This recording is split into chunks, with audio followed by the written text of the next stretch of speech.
es la entrada triunfal de Jesús a Jerusalén.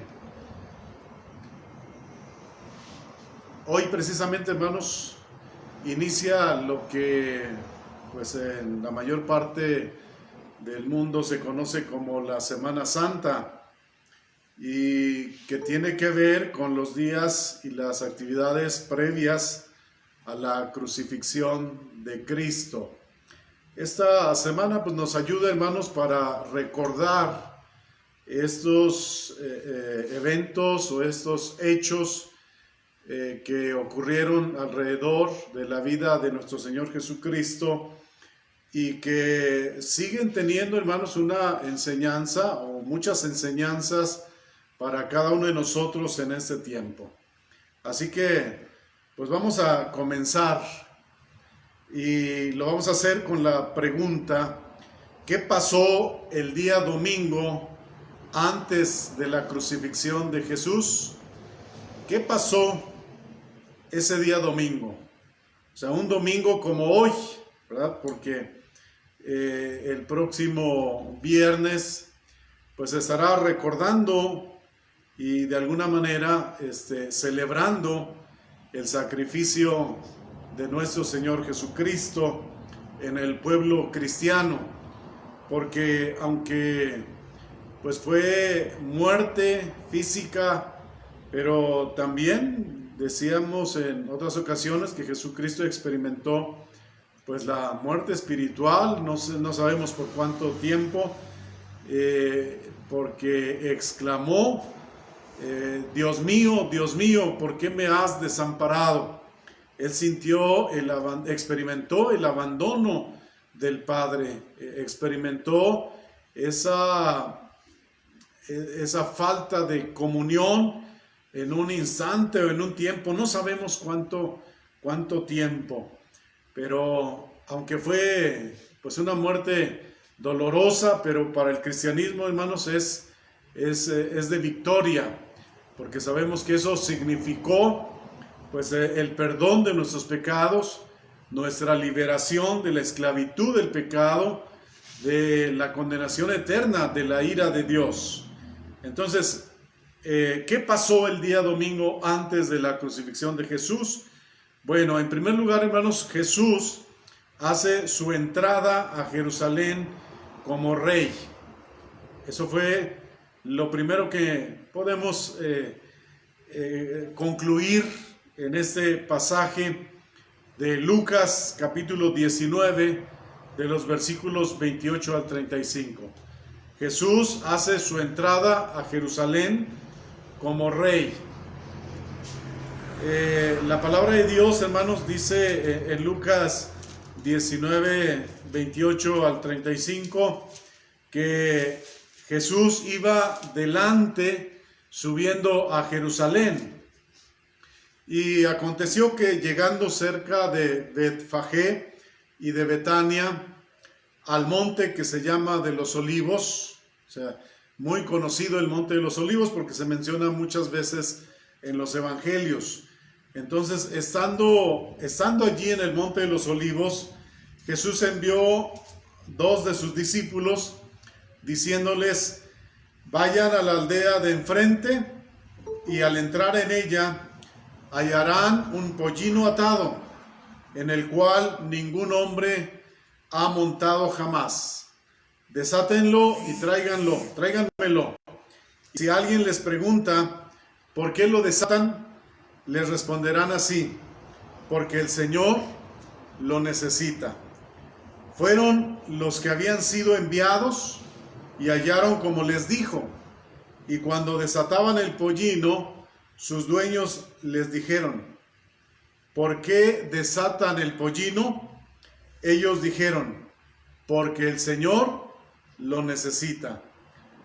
Y lo trajeron a Jesús, y habiendo echado sus mantos sobre el pollino, subieron a Jesús encima. ¿Por qué necesitaba Jesús al pollino? Es otra pregunta interesante que podemos plantearnos en esta hora. ¿Por qué necesitaba Jesús al pollino? Bueno, hermanos, había llegado el momento de presentarse a su pueblo como el Mesías, como su Mesías, esto es, como su rey. Y así lo hizo. En el momento indicado, Jesús se presenta ante su pueblo como el rey de ellos. En otras ocasiones leemos en los evangelios que la multitud quería hacerlo rey, quería proclamarlo como rey. Pero Jesús no lo permitió. Y no lo permitió no porque no fuera el rey, sino porque no había llegado el momento para esta proclamación, para presentarse ante su pueblo como su rey. Pero ahora sí, el domingo antes de su crucifixión, era el día, el momento, el tiempo indicado para que Jesús, de una manera abierta y pública, pudiese decirles a los judíos: yo soy su Mesías, yo soy su rey, que han estado esperando por muchos años, por mucho tiempo. Aquí estoy delante de ustedes, y desde estos momentos doy inicio mi reinado en el nuevo reino, no un reino terrenal, sino un reino espiritual, pero no solamente también un reino espiritual, sino un reinado universal.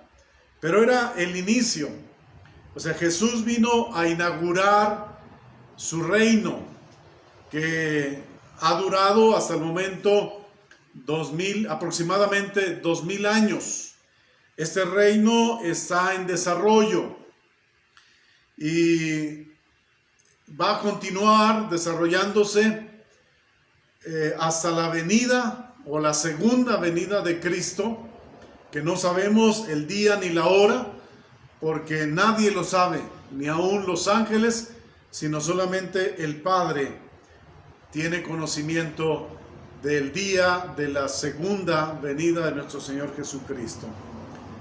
Y cuando Él venga, la palabra del Señor y los estudiosos están de acuerdo en que, los estudiosos de la Biblia están de acuerdo en que Jesús va a tener un reinado milenial, el reino de 1000 años sobre la tierra. Sin embargo, su reino no solamente va a tener esa duración, sino el reino de Cristo es para siempre, es eterno. Bueno, entonces Jesús se estaba presentando a la nación de Israel o de Judá en ese tiempo, porque era la nación que existía. El reino del norte, el reino de Israel, pues había prácticamente desaparecido porque no se había vuelto a establecer como nación. Sin embargo, la promesa era para todos. El Señor siempre decía, vienen días cuando haré un nuevo pacto con la casa de Israel y con la casa de Judá. Entonces estaba refiriéndose también a la nación de Israel, y podemos ir abarcando la nación o el reino unificado que gobernó David, pero aún más allá. Pero entonces se estaba presentando ante ellos como su rey. Y la manera en la que los reyes eran proclamados reyes de Israel, como lo fue Saúl, como lo fue David y como lo fueron los demás, es que los líderes religiosos o los ancianos en ese tiempo, los sacerdotes, llamaban a la nación para hacer un reconocimiento al nuevo rey y llamaban a la nación o al pueblo para que entre gritos y proclamas proclamaran al nuevo rey, dieran el lugar al trono al nuevo rey. Entonces Jesús, otro de los actos era de que desde el lugar donde empezaba la proclama se dirigía hasta Jerusalén, que era la capital del reino. Entonces Jesús viene precisamente a la capital del reino, que es Jerusalén, y de allí pues él cumple una de las profecías de Zacarías, que había de entrar a Jerusalén pero montado sobre un pollino. Los reyes anteriores generalmente lo hacían en caballos, en corceles, montados sobre ellos, entraban a Jerusalén, y cuando también regresaban de una victoria en una batalla, hacían una procesión desde la entrada de la ciudad hasta el centro de ella, en donde el rey victorioso venía montado sobre un corcel y detrás de él traía a los cautivos, y venía el ejército trayendo pues todo el botín adquirido, y el pueblo hacía una valla y algunos venían detrás gritando y proclamando la victoria del rey. Entonces Jesús entra a Jerusalén victorioso también. Victorioso porque él, aunque no había ocurrido, iba a dar su vida en la cruz del Calvario. Iba a dar su vida en sacrificio por los pecados de su pueblo. Pero también iba a obtener la victoria en la resurrección, que ocurrió 8 días después de la entrada triunfal. Jesús salió victorioso de la muerte, venció a un enemigo potente, poderoso, que es la muerte. Así que Jesús también entraba entonces, aparte de presentarse como el rey de Israel o de Judá, él entraba como un rey victorioso, aunque no lo hacía como los otros reyes montado sobre un corcel, sino ahora Jesús lo hacía montado sobre un pollino. ¿Y por qué sobre un pollino? Bueno, la mayoría de los estudiosos concuerdan en que esto habla de las características de este rey, que precisamente se mencionan en Zacarías 9:9, en donde pues la palabra del Señor dice: alégrate mucho, hija de Sión, da voces de júbilo, hija de Jerusalén. He aquí tu rey vendrá a ti, justo y salvador, humilde y cabalgando sobre un asno, sobre un pollino, hijo de asna. Entonces hablaba de su humildad, hablaba de su mansedumbre, ¿verdad? Los evangelios dicen, le llaman manso. Entonces Jesús era un rey distinto a los otros reyes.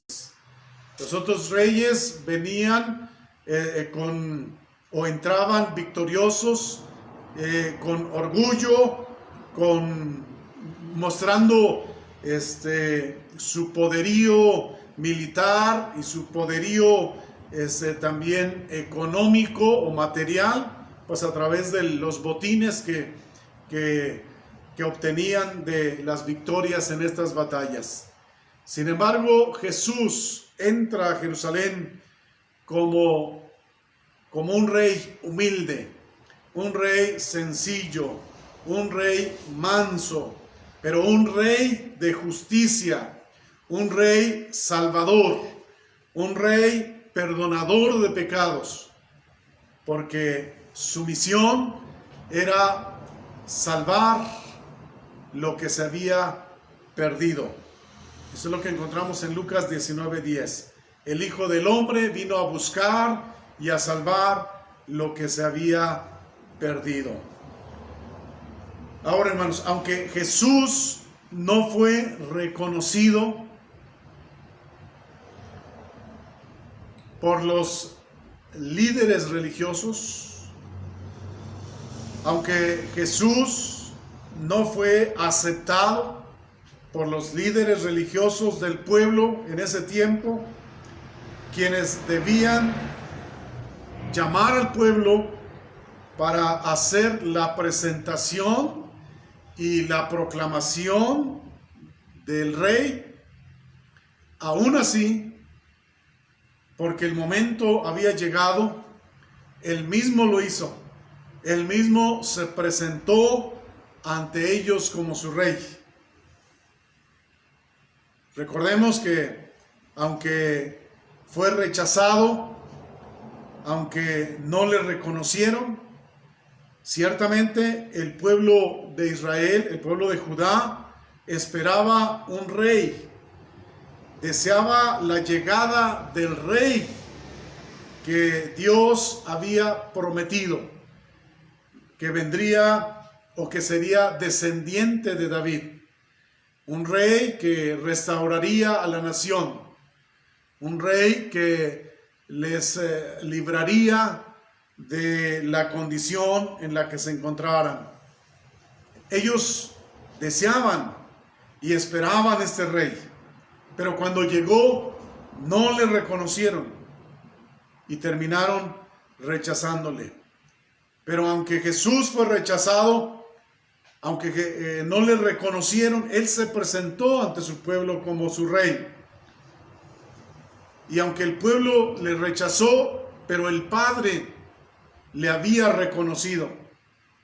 Y no solo eso, el Padre le había ungido. Y lo había hecho desde su bautismo. Recuerden ustedes que cuando Jesús es bautizado y va saliendo del agua, desde los cielos se oye una voz que dice: este es mi Hijo amado, en quien yo me complazco. Y otra vez en la transfiguración se oye la voz del Padre desde los cielos. Lo escuchan 3 de los discípulos y de los apóstoles. Este es mi Hijo amado, en quien yo tengo complacencia. A Él oigan, a Él escuchen. Así que el Padre ya había reconocido a Jesús, pero también ya le había ungido. Recuerden que también en su bautismo Jesús iba saliendo del agua y Juan vio descender del cielo al Espíritu de Dios en forma de paloma. El Espíritu de Dios vino sobre Jesús y precisamente Jesús también en una ocasión cuando le dieron la lectura del libro de Isaías 61 en la sinagoga de Nazaret, después de que hubo leído y donde la lectura dice: el Espíritu del Señor está sobre mí y me ha ungido para traer libertad a los cautivos y a dar libertad a los oprimidos y a los quebrantados, dar vista a los ciegos y sanar a los enfermos. Jesús después dijo: esta escritura se ha cumplido hoy entre ustedes, porque el Espíritu de Dios estaba sobre él. Eso habla del ungimiento de Jesús como Mesías, como Rey, aprobado por el Padre, reconocido por el Padre, ungido por el Padre. Así que no necesitaba el reconocimiento de los líderes religiosos, aunque sí necesitaba el reconocimiento de toda la gente como Salvador, como Señor y Rey, pero no propiamente para que Jesús se sintiera rey, sino porque es la necesidad de toda persona, es la necesidad de que cada persona sea salva y sea recibida en la familia de Dios, en el reino de nuestro Señor Jesucristo. Así que Jesús es el rey de los judíos, pero no solamente el rey de los judíos. Jesús es el rey de toda la tierra, es el rey del universo, y su reino, como se lo dijo a Pilato, mi reino no es de esta tierra, mi reino no es de aquí, no es de este mundo, mi reino es diferente a todos los reinos de la tierra. ¿Recuerdan ustedes que Pilato le preguntó a Jesús, ¿eres tú el rey de los judíos? Y Jesús le respondió, tú lo has dicho, tú lo has dicho. Y otra vez le volvió a preguntar, ¿eres tú el rey de los judíos? Y Jesús le respondió, ahí en Juan capítulo 18, versículo 34, ¿dices tú esto por ti mismo o te lo han dicho otros de mí? Pilato respondió, ¿soy yo acaso judío? Tu nación y los principales sacerdotes te han entregado a mí. ¿Qué has hecho? Respondió Jesús, mi reino no es de este mundo. Si mi reino fuera de este mundo, mis servidores pelearían para que yo no fuera entregado a los judíos. Pero mi reino no es de aquí. Le dijo entonces Pilato, luego, ¿eres tú rey? Respondió Jesús, tú dices que lo soy, o tú dices que yo soy rey. Yo para esto he nacido y para esto he venido al mundo, para dar testimonio a la verdad. Todo aquel que es de la verdad, oye mi voz. Y Pilato también escribió un letrero que puso sobre la cruz que decía Jesús Nazareno, Rey de los judíos. Y vinieron ante él los principales sacerdotes de los judíos y le dijeron, no escribas Rey de los judíos, sino que él dijo, soy Rey de los judíos. Respondió Pilato, lo que he escrito, he escrito. Aunque ellos no sabían y no se daban cuenta de lo que estaban haciendo y de lo que estaba sucediendo, todo esto ya estaba predicho por el Padre. Era una promesa y lo había recalcado con las profecías. Por eso es que en Mateo 21, 4 y 5, el evangelista Mateo dice lo siguiente: todo esto aconteció para que se cumpliese lo dicho por el profeta cuando dijo: decid a la hija de Sión, he aquí tu rey viene a ti, manso y sentado sobre una asna, sobre un pollino, hijo de animal de carga. Esa profecía se cumplió en Jesús. Jesús es el rey. Jesús es el rey. Pero no solamente es el rey, hermanos. Jesús es nuestro rey. Un rey tenía más atribuciones, más autoridad, más poder que cualquiera de los gobernantes en estos tiempos. Jesús es nuestro Rey. Jesús es nuestro gobernante. Es nuestro gobierno. Yo no sé cuántos tenemos presente esto cada día de nuestra vida. Porque desde el momento en el que cada uno de nosotros nos rendimos a Cristo, le estábamos recibiendo y le estábamos reconociendo como nuestro Señor, como el dueño de nuestra vida, como nuestro gobernante, como nuestro Rey. Y Él tiene toda la autoridad sobre nuestra vida. Toda autoridad sobre nuestra vida. Ninguna limitación tiene sobre nosotros. Sin embargo, Él no es autoritario. Él no es autoritario.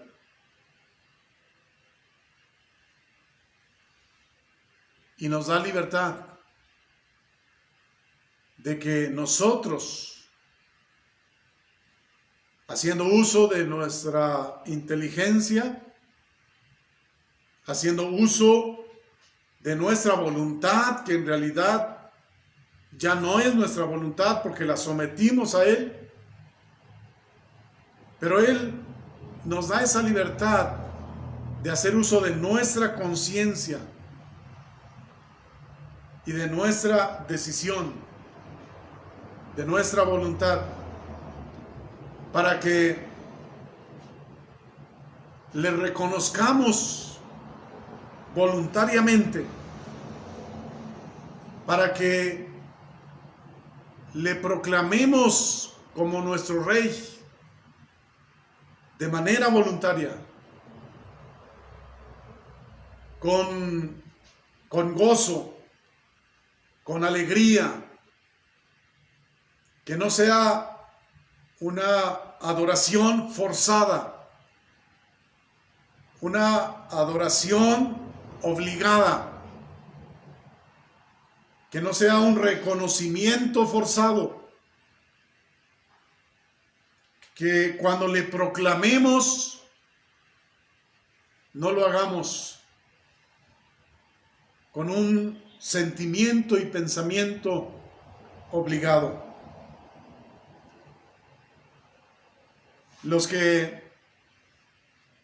Otra de las enseñanzas que sacamos de este pasaje es que el pueblo proclamó rey a Jesús. Jesús fue proclamado rey.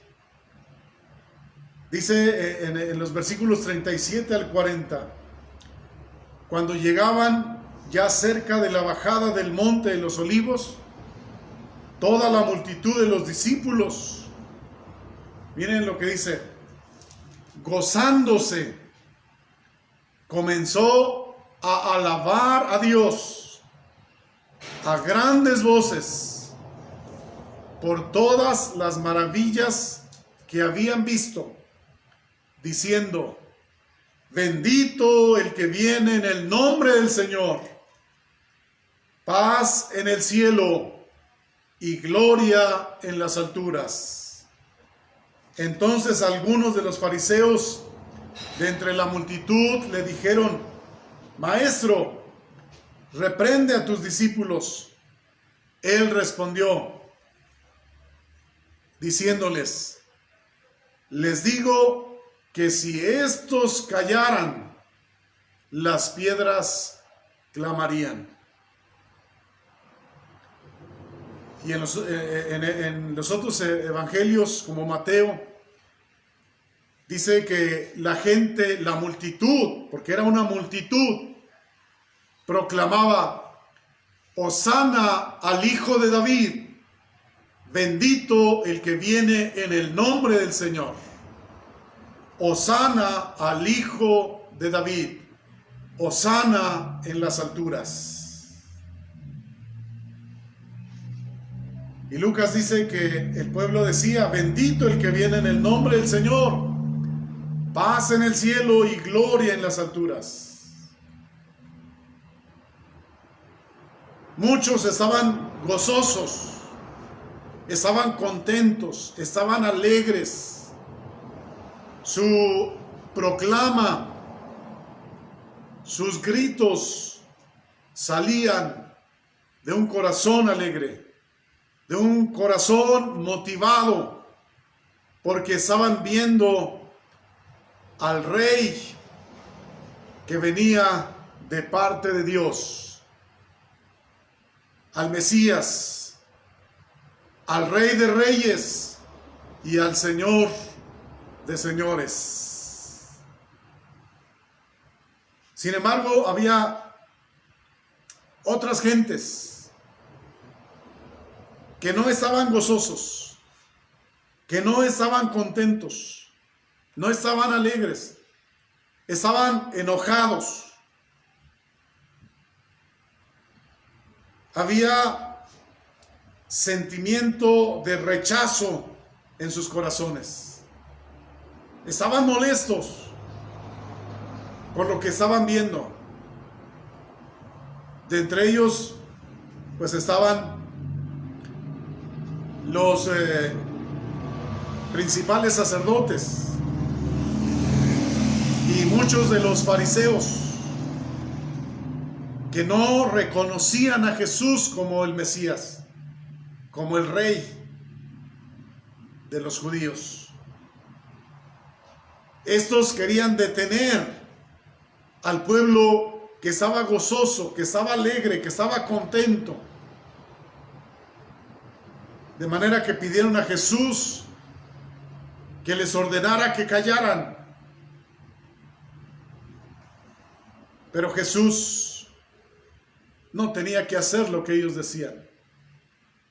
Tenía que hacer la voluntad del Padre. Así que les dijo que si ellos callan, las piedras clamarían. Porque era el momento de que todos se dieran cuenta, de que todos reconocieran que su Rey había venido, estaba entre ellos y había comenzado a reinar. Así que, hermanos, ustedes y yo, ¿cómo estamos? ¿Como los principales sacerdotes? Espero que no. Estamos como la gente que se gozaba, se alegraba y alababa a Dios, adoraba a Jesús, aunque ellos no se daban cuenta, pero estaban adorando a Jesús. El mundo actual, hermanos, tiene sed de un líder que venga a poner orden según ellos. Un líder que venga a traer paz ante tanta violencia, ante tanta inseguridad. Quieren un líder gobernante que haga justicia ante tanta injusticia. Un líder gobernante que acabe con la corrupción. Un líder gobernante que los voltee a mirar y que vea por ellos y que haga todo el bien que pueda por ellos. Cada vez que un líder político llega al gobierno de una nación, la mayoría de la gente tiene esperanzas. Sin embargo, después llegan las desilusiones, porque pronto se dan cuenta que no es lo que ellos esperaban, no es lo que ellos querían. Y es porque ningún líder político ni un gobernante tiene el poder para traer paz, justicia, salvación, que es lo que la humanidad necesita. Solo Jesús tiene ese poder. Solo Jesús tiene esa capacidad. Solo Jesús lo hará un día. Sin embargo, equivocadamente, la humanidad va a recibir y va a entregarse a un líder mundial que surgirá en el futuro. No sabemos cuándo, en qué tiempo, pero va a surgir. La Biblia lo llama anticristo. Pero va a venir presentándose como Cristo. Y la humanidad se va a rendir a Él. Porque está esperando y tiene sed de un líder como Él va a prometer serlo en ese tiempo. Pero también no va a tardar mucho y va a haber desilusión, porque no hay nadie aparte de Cristo que pueda suplir las necesidades del ser humano, de cada persona. Pero las verdaderas necesidades, no las necesidades que el hombre cree que tiene, no, las verdaderas necesidades que están dentro de cada uno, no fuera de cada uno.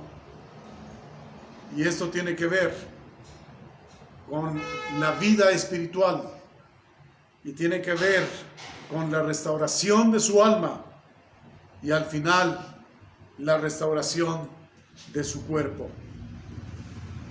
Así que Jesús es el Rey que todos necesitamos y que todo mundo busca, pero que la mayoría no quiere reconocerle, no quiere aceptarlo, no quiere creer que Él es. Y tristemente, cada uno va a pagar las consecuencias